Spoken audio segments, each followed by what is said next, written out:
കരൂരിൽ ഒരു ആൾക്കൂട്ട ദുരന്തത്തിലേക്ക് വഴിവെച്ചത് പ്രാദേശിക ഭരണകൂടത്തിൻ്റെ വീഴ്ചകളാണെന്ന ഉത്തരമാണ് വിജയ് CBIക്ക് മുന്നിൽ നൽകിയിരിക്കുന്നത്. ഇത് 5 മണിക്കൂർ നേരമാണ് CBI ആസ്ഥാനത്ത് വിജയുടെ മൊഴിയെടുപ്പ് നടന്നത്.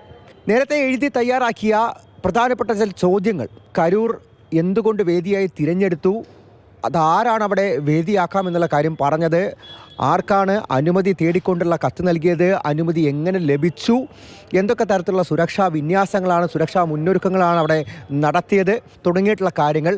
അതിനപ്പുറത്തേക്ക് വിജയ് 7 മണിക്കൂറിലധികം വൈകിയാണ് ഈ വേദിയിലേക്ക് എത്തുന്നത്.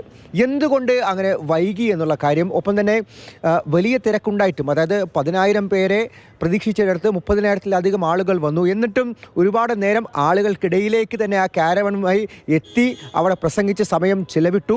അതിനപ്പുറത്തേക്ക് ഇങ്ങനെ പ്രശ്നങ്ങൾ ഉണ്ടായിട്ടും, അതായത് ആളുകളെല്ലാം തന്നെ തലകറങ്ങി വീണ് ശ്വാസം മുട്ടലൊക്കെ ഉണ്ടായിട്ടും അവിടെ തന്നെ പ്രസംഗിച്ചുകൊണ്ട് തുടർന്നു. ഇതൊക്കെ എന്തുകൊണ്ട് ചെയ്തു, എന്തുകൊണ്ട് ഇത്തരത്തിലുള്ള വീഴ്ചകൾ വിജയുടെ ഭാഗത്തു നിന്നും ഉണ്ടായി തുടങ്ങിയിട്ടുള്ള കാര്യങ്ങളൊക്കെയാണ് CBI മുന്നോട്ട് വെച്ച ചോദ്യങ്ങൾ. അതിനെല്ലാം തന്നെ പ്രാദേശിക ഭരണകൂടത്തെയാണ് വിജയ് പഴിച്ചിരിക്കുന്നത്. തൻ്റെ പാർട്ടിക്ക് ഈ ദുരന്തവുമായി ബന്ധപ്പെട്ട് ദുരന്തം സംഭവിക്കാൻ തൻ്റെ പാർട്ടി ഒരു ഉത്തരവാദിത്വം ഉണ്ടായിട്ടില്ല എന്നുള്ള കാര്യം കൂടി അദ്ദേഹം പറയുന്നുമുണ്ട്. കരൂർ ദുരന്തം നടക്കുന്ന സമയത്ത് അവിടെ ലോ ആൻഡ് ഓർഡർ ADGP ആയിരുന്ന ഉദ്യോഗസ്ഥനെയും ഇന്ന് CBI ആസ്ഥാനത്തേക്ക് വിളിച്ചു വരുത്തിയിരുന്നു അദ്ദേഹത്തിൻ്റെ മൊഴിയെടുക്കാൻ വേണ്ടി. നിലവിൽ അദ്ദേഹം തമിഴ്നാട്ടിലെ സായുധ സേനയുടെ DGP കൂടിയാണ്. നേരത്തെ തന്നെ ഈ കരൂർ ദുരന്തവുമായി ബന്ധപ്പെട്ട് വിജയുടെ റാലിയുമായി ബന്ധപ്പെട്ട് ഒരു സുരക്ഷാ ഔട്ട്ലൈൻ, അതായത് ഏതൊക്കെ തരത്തിലുള്ള സുരക്ഷാ വിന്യാസങ്ങളാണ് ഒരുക്കിയത് എന്നുള്ള കാര്യത്തിലെ പോലീസ് ബന്ദോബസ്തിൻ്റെ ഒരു ഔട്ട്ലൈൻ CBI എടുത്തിരുന്നു. അതിൻ്റെ അടിസ്ഥാനത്തിൽ കൂടിയായിരുന്നു ചോദ്യങ്ങളെല്ലാം തന്നെ ചോദിച്ചത്. എന്തായാലും വിജയ് എന്നുള്ള ഉത്തരങ്ങളെല്ലാം പറഞ്ഞു കഴിഞ്ഞിട്ടുണ്ട്. ഇന്ന് പോകുമ്പോൾ തന്നെ, അതായത് ചോദ്യം ചോദിച്ച് മൊഴിയെടുക്കൽ പൂർത്തിയായി അദ്ദേഹം മടങ്ങുമ്പോൾ തന്നെ നാളെ വീണ്ടും ഹാജരാകാനുള്ള കാര്യം ആവശ്യപ്പെട്ട് സമൻസ് നൽകിയിരുന്നു. എന്നാൽ നാളെ ഹാജരാകാൻ കഴിയില്ല എന്നുള്ള കാര്യമാണ് വിജയ് പറഞ്ഞിരിക്കുന്നത്.